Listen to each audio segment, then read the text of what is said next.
नमस्कार विद्यार्थी मित्रांनो, स्वागत आहे तुमचं आपल्या जीडीसी कॉलेज या चॅनलमध्ये. मी डॉक्टर अशोक जोगदंड. तर आजच्या या व्हिडिओमध्ये आपण जाणून घेणार आहोत प्रश्न कशा प्रकारे समजून घ्यायचा आहे. कारण बऱ्याचशा विद्यार्थ्यांना प्रश्न न समजताच उत्तर लिहिण्याची सवय असते ऍक्च्युली. तर म्हणजे पॅरेग्राफ पाडून उत्तर लिहिणे वगैरे. तर ह्या सर्व गोष्टी आजच्या या व्हिडिओमध्ये आपण जाणून घेणार आहोत. त्याबद्दल एक थोडासा छोटा व्हिडिओ आहे हा, कारण तो पूर्ण बघा, कारण जेणेकरून तुम्हाला लक्षात येईल की तुम्ही प्रश्न कशा प्रकारे वाचला पाहिजे. तर ह्या सर्व गोष्टी ज्या आहेत ना त्या एक्झाम मध्ये खूप महत्वाच्या आहेत. आता कारण आपण काही लहान नाहीयेत, जेणेकरून आपण त्या सर्व गोष्टी ज्या आहेत ना त्या पहिल्या जसं चालत आलं त्याच पद्धतीने लिहाव्यात. कारण प्रश्न समजलाच नाही तर उत्तर आपण जसं एक्झामिनरला उत्तर अपेक्षित आहे तसं उत्तर आपण अजिबात लिहू शकणार नाही. सो त्यामुळे तो प्रश्न नक्की समजून घेणं गरजेचं आहे. सो त्याच पद्धतीमध्ये आपण हा व्हिडिओ तेच सर्व बघण्यासाठी आजचा हा व्हिडिओ आहे. तर व्हिडिओ नक्की शेवटपर्यंत बघा, तुमच्यासाठी खूप उपयुक्त ठरू शकतो.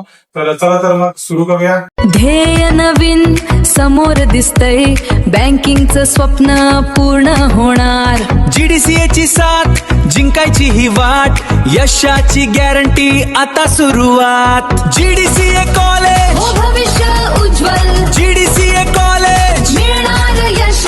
सहकार आणि बँकिंग करिअर घडवा खास. जीडीसीए कॉलेज देते यशाचा विश्वास.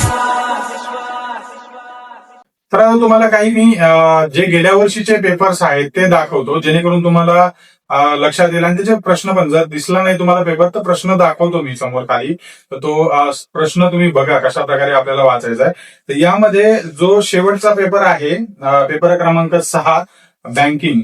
तर हा जो पेपर आहे यामध्ये बघा शेवटचा जो प्रश्न आहे यामध्ये प्रश्न क्रमांक 3 आणि प्रश्न क्रमांक 4, जे प्रश्न क्रमांक 1 आणि 2 जे आहेत, 1 मध्ये तर यामध्ये आपल्याला संक्षिप्त रूपे आणि रिकाम्या जागा भरा, चुकी बरोबर अशाच प्रकारचे प्रश्न आहेत.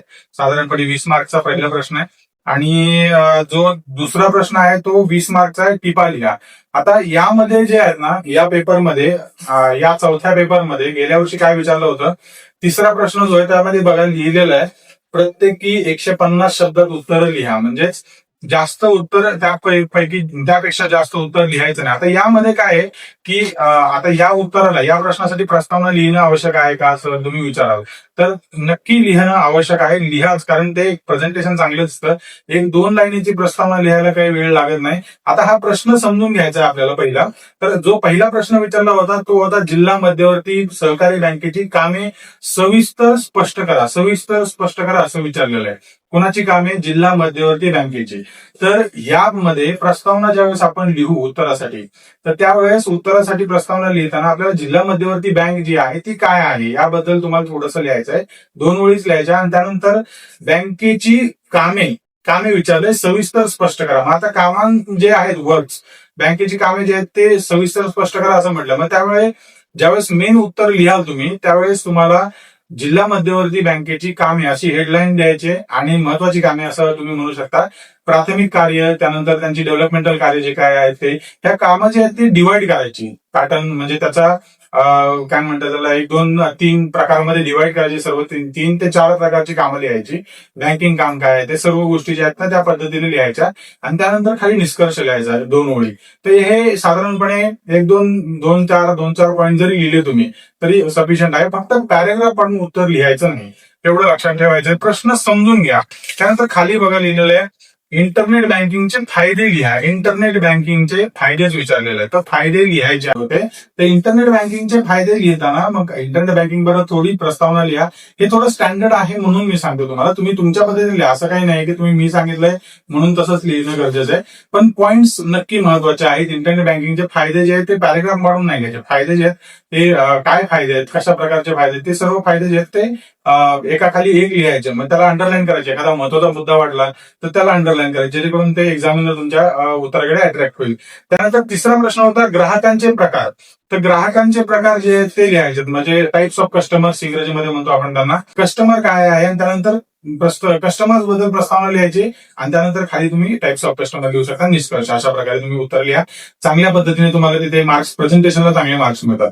त्यानंतर जो चौथा पेपर होता तो अतिशय महत्वाचा. आता इथे तर तुम्हाला फिक्स मध्ये प्रस्तावना लिहिणं आवश्यक आहे, निष्कर्ष आणि जे पॉइंट्स आहेत ते लिहिणं आवश्यक आहे. प्रश्नामध्ये जे विचारलेले ते हे प्रत्येकी 500 शब्दात उत्तर लिहा. कोणतेही 2 लिहायला सांगितलेले आहे.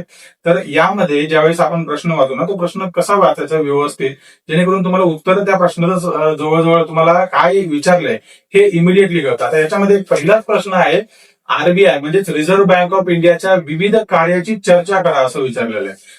आता जर समजा यावर्षी प्रश्न आला तर तो मे बी असा येऊ शकतो की आरबीआयची विविध कार्य स्पष्ट करा किंवा प्राथमिक कार्य स्पष्ट करा असं पण विचारलं जाऊ शकतं टिपालियामध्ये. तर ते या पद्धतीने उत्तर लिहिणं अपेक्षित आहे. ठीक आहे, जसं विचारलंय तसंच इम्पॉर्टंट आहे. आता या उत्तरासाठी काय आरबीआयची थोडी प्रस्तावना लिहायची, आरबीआयची स्थापना कधी झाली काय वगैरे, आणि त्यानंतर आरबीआयचं फुल फॉर्म वगैरे लिहायचं, जे काय असेल थोडा 1-2 ओळी लिहिलं तरी चालेल.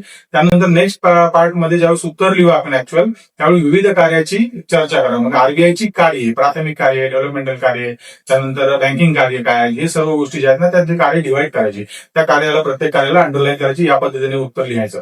हा प्रश्न समजून घेणं अत्यंत आवश्यक आहे. पहिला प्रश्न समजून घ्या, नंतर उत्तर त्या प्रश्नाला अनुसरून उत्तर लिहायचं. त्यानंतर दुसरा प्रश्न विचारला होता, 3 होते. तर दुसरा प्रश्न विचारला होता, राज्य सहकारी बँकेचे उद्देश व कार्याची माहिती द्या. राज्य सहकारी बँक विचारलेला आहे. म्हणजेच राज्य सहकारी बँक म्हणजे कुठल्या, SCB, स्टेट कोऑपरेटिव्ह बँक्स इंग्रजीमध्ये. ठीक आहे, यांची उद्देश, या बँकेचा उद्देश आणि कार्य हे दोन्ही विचारले. तर पहिल्यांदा काय विचारले, उद्देश, त्यानंतर कार्य, अशा प्रकारे लिहायचे. पहिल्या उत्तरामध्येच आपल्याला उद्देश लिहायचा, नंतर कार्य, असं हेडलाईन्स लिहायच्या, त्यानंतर त्याला अंडरलाईन करायचे. सो या पद्धतीने लिहायचं. आणि ज्यावेळेस विचारले राज्य कोणाबद्दल विचारलेलं आहे हे, राज्य सहकारी बँकेबद्दल. तर राज्य सहकारी बँकेची छोटी एक प्रस्तावना लिहायची.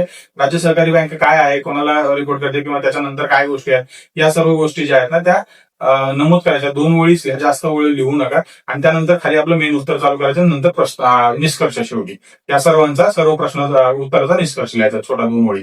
ठीक आहे. तिसरा प्रश्न विचारला होता, कृषी पतपुरवठ्याचे संस्थात्मक व बिगर संस्थात्मक मार्ग स्पष्ट करा.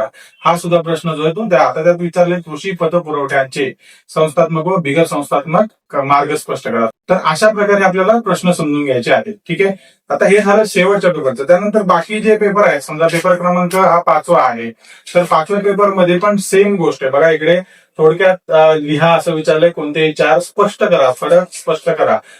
प्रश्न समजून घेता की लगेच त्याच उत्तर असतं प्रश्नामध्ये. पहिला फरक आहे महाराष्ट्र अपार्टमेंट ऍक्ट 1970 आणि महाराष्ट्र ओनरशिप फ्लॅट ऍक्ट 1963. हे 2 गोष्टी आहेत. या 2 गोष्टींमध्ये जे आहेत ना अजिबात गल्लत करू नका. हे दोन्ही तुम्हाला सेमच वाटतात. महाराष्ट्र अपार्टमेंट ऍक्ट 1970 आणि Maharashtra ownership flat act MOFA 1963, माफा मोफा. ठीक आहे, हे जे आहेत ना हे दोन्ही मध्ये फरक स्पष्ट करा. गेल्या वर्षी विचारलं गेलं होतं. हे खूप महत्वाची गोष्ट आहे. तर हे प्रश्न समजून घेऊन आपल्याला उत्तर लिहायचं. त्यानंतर नेक्स्ट होता सहकारी संस्था अधिनियम 1960 नुसार निबंधकाचे अधिकार स्पष्ट करायला सांगितले होते. साधारणपणे हे प्रत्येकी 4 मार्क्सचा एक प्रश्न आहे. त्यानंतर वरती जे काही प्रश्न आहेत समजा 7 मार्कचे, या सुद्धा प्रत्येक प्रश्नामध्ये वार्षिक सर्वसाधारण सभेचे अधिकार आणि कार्य स्पष्ट करा. तर सेम उत्तराचा फॉर्मॅट जो आहे तो लिहायचा आहे. तर हे प्रश्न पहिला समजून घेणं अत्यंत महत्वाचं आहे. समजला प्रश्न की तुम्हाला एक म्हणजे उत्तर एकदम सोप्या पद्धतीने तुम्हाला लिहिता येऊ शकतं. त्यानंतर इथे 5वा अ मध्ये विचारलं होतं 97वी घटना दुरुस्तीची प्रमुख वैशिष्ट्ये लिहा. तर वैशिष्ट्ये विचारली होती, तर वैशिष्ट्यच लिहायचे. प्रस्तावना, वैशिष्ट्य आणि कन्क्लुजन, सिंपल गोष्ट. तर त्या पद्धतीने तुम्हाला उत्तर लिहायचे आहेत. हा जो पेपर आहे 5वा, तो एक भाग 1 आणि भाग 2 मध्ये दिला होता. कायद्याचा पेपर असतो हा 5वा पेपर. 4था पेपर जर बघितला तर 4थ्या पेपरला सुद्धा सेमच गोष्ट आहे. प्रत्येक प्रश्न जो आहे तो 10 मार्क्सचा आहे. कुठला, 2रा, 3रा, 4था, 5वा आणि 6वा या पद्धतीमध्ये. आता MSME ची उद्दिष्टे थोडक्यात विशद करा असा प्रश्न आहे मध्ये. त्यानंतर महाराष्ट्र राज्य खादी व ग्रामोद्योग मंडळाची थोडक्यात कार्य सांगा. तर हा सुद्धा प्रश्न जो आहे तो 10 मार्क्सचा आहे. मग तो त्यांनी विचारलेलं जे आहे ना ते महत्वाचं आहे. महाराष्ट्र राज्य खादी व ग्रामोद्योग मंडळाची कार्य थोडक्यात स्पष्ट करायला विचारलेलं आहे. तर आपल्याला प्रस्तावना लिहिताना महाराष्ट्र राज्य खादी व ग्रामोद्योग मंडळ याबद्दल थोडेसे लिहायचे. 2 लाईनर, कधी स्थापन झालं, काय आहे ऍक्च्युअल, थोडंसं काम काय आहे त्याचं, आणि त्यानंतर त्याचं कार्य लिहायचं खाली, आणि त्यानंतर निष्कर्ष. या पद्धतीने प्रश्न समजून घ्या. खूप महत्वाच्या गोष्टी. आणि जो 3रा पेपर होता गेल्या वर्षीचा ऑडिटचा पेपर, त्यामध्ये सुद्धा पहा 16 मार्क्सचा प्रत्येक जो प्रश्न आहे तो प्रश्न 16 मार्क्सचे जवळजवळ 4 प्रश्न आहे. तर ह्या 4 प्रश्नांना कशा प्रकारे उत्तर लिहिणं अपेक्षित आहे विचार करा तुम्ही. तर अंतर्गत तपासणी 5वा प्रश्न होता. अंतर्गत तपासणी म्हणजे काय? अंतर्गत तपासणीचे फायदे व तोटे स्पष्ट करा. मग आता यामध्ये काय येणार? प्रस्तावनामध्ये अंतर्गत तपासणी म्हणजेच इंटरनल ऑडिट याची जी प्रस्तावना छोटीशी लिहायची. इंटरनल ऑडिट आहे काय, कुठल्या कलमान्वये होतं ते सर्व लिहायचं.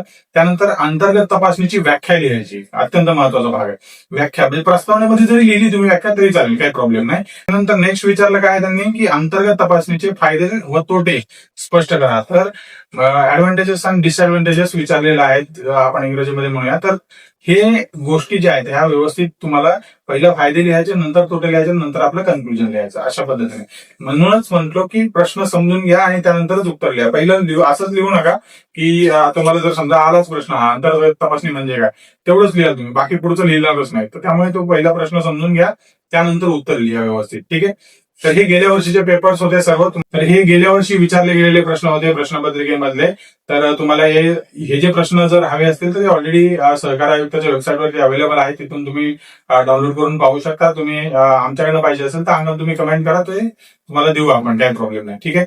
आय होप तुम्हाला ही माहिती आवडली असेल आणि जर हा व्हिडिओ तुमच्यासाठी उपयुक्त वाटत असेल तर कृपया लाईक करा आणि जे विद्यार्थी GDCA ची परीक्षा देणार आहेत त्यांच्यासोबत नक्की शेअर करा. त्यांना खूप उपयुक्त ठरू शकतो हा व्हिडिओ, कारण त्यांची एक्झाम जी आहे ती आता 2 दिवसावरती एक्झाम आहे. त्यांना मदत होऊ शकते या सर्व गोष्टींची, टेक्निक्सची. तर हे प्रश्न व्यवस्थित समजून त्याचं व्यवस्थित उत्तर लिहाल अशी अपेक्षा आहे. आणि GDCAच्या अनेक कोर्सेस बद्दल अधिक माहिती हवी असेल, जसे 10वी 12वी ओपन स्कूलिंग कोर्सेस आहेत, डिग्री डिप्लोमा कोर्सेस आहेत, मास्टर कोर्सेस आहेत. ज्यांना कोणाला करायचे असतील त्यांनी नक्की संपर्क साधून तुम्ही विचारू शकता, इन पर्सन येऊन भेटू शकता. आणि अशाच माहितीपूर्ण व्हिडिओसाठी आपल्या GDCA कॉलेज या चॅनलला नक्की सबस्क्राईब करा. तर भेटूया पुढील व्हिडिओमध्ये अधिक माहितीसह नवीन विषयाबद्दल. तोपर्यंत नमस्कार.